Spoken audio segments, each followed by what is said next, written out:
By March 2026, the quagmire the Russian army finds itself stuck in Ukraine is not limited to the fighting on the front lines. In fact, we are witnessing a logistical and fuel crisis of such magnitude that it will go down in military history books. According to the latest reports from the field, the issue is no longer just a shortage of ammunition or soldiers. The most basic thing needed to run tanks, armored vehicles, and even those massive radar systems, fuel, is running out. Ukraine's recent systematic operations against Russian energy infrastructure using long-range drones have turned this bottleneck into a full-blown nightmare. Over the past few months, the Ukrainian army has clearly defined its objective: to cut off Russia's energy lifelines. Long-range kamikaze drones and cruise missiles are striking oil depots, fuel terminals, and military transfer centers far beyond the border. One of the most notable incidents in this regard was the attack on the port of Novorossiysk on the Black Sea coast. Those in the know understand that Novorossiysk is one of Russia's most critical logistics and energy hubs in the Black Sea region. Ukraine's drone attacks on these facilities did not result in minor damage. Fires raged for days, and numerous massive storage tanks were effectively destroyed. The real big earthquake is happening on the front lines, because modern war machines, tanks, and armored vehicles are practically running on fuel. Even the smallest disruption in the supply chain is enough to have a crippling effect on the front lines. Another point where Ukraine has struck a nerve is the railway network that the Russians have relied on most for years. We are talking about a massive system that provides almost all of the military logistics by train. However, in recent times, sabotage attacks on the railways by Ukraine-backed groups have increased dramatically. As a result, many fuel trains began to get stuck on the roads before they could even reach the front lines.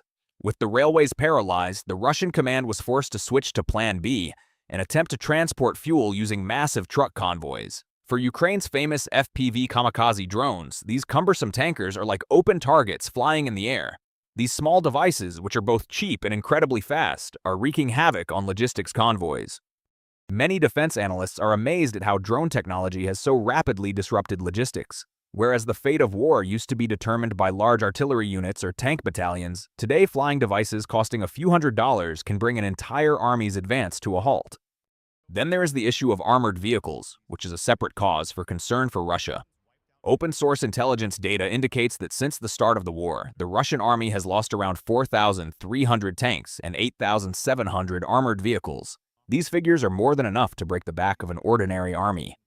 At the beginning of the war, many of the modern beasts on the battlefield, such as the T-72, T-80, or T-90, were either destroyed or captured.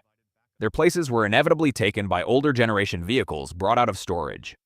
The situation has become so dire that commanders are issuing orders to the crew: don't run the engines unnecessarily, use fuel sparingly. But in Ukraine's freezing winter, shutting down the engine and waiting inside that steel box is equivalent to freezing to death. The crew secretly start the engines to keep warm and avoid freezing, but this leads to arguments with the commanders about why they're using so much fuel. Moreover, the cold weather isn't the only problem at the front. Supplies and basic necessities often fail to arrive. In fact, reports that some units abandoned their trenches simply to avoid freezing and starving to death received considerable coverage in the foreign press. Although not fully confirmed by independent sources, these claims, like smoke without fire, reveal the extent of the desperation on the ground. As supply lines weaken to such an extent, we also witness the Russian army resorting to unimaginable methods. Images circulating on social media of ammunition being transported to the front lines by donkeys and horse-drawn carts actually sum up the entire situation. Yes, throughout history, animal power has been used in rugged terrain. This is a military reality. However, in today's modern warfare, attempting to solve the logistics of a massive army on horseback is not a very effective move. Because you can't supply tank battalions, artillery batteries, or those huge air defense systems with donkeys. The issue is not just logistical bottlenecks. Allegations of corruption also come into play. There is talk that the little fuel that does reach the field is being sold on the black market by some units.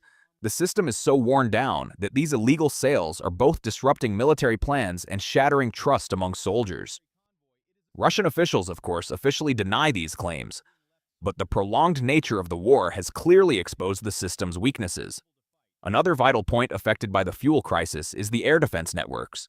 Russia's famous S-400 systems require significant amounts of energy and powerful generators to operate at full capacity. When fuel doesn't arrive, the radar goes silent, and when the radar goes silent, the airspace is left defenseless. Ukraine's entire strategy is based precisely on this. weakening the enemy not directly on the front lines, but by cutting off its lifelines from behind.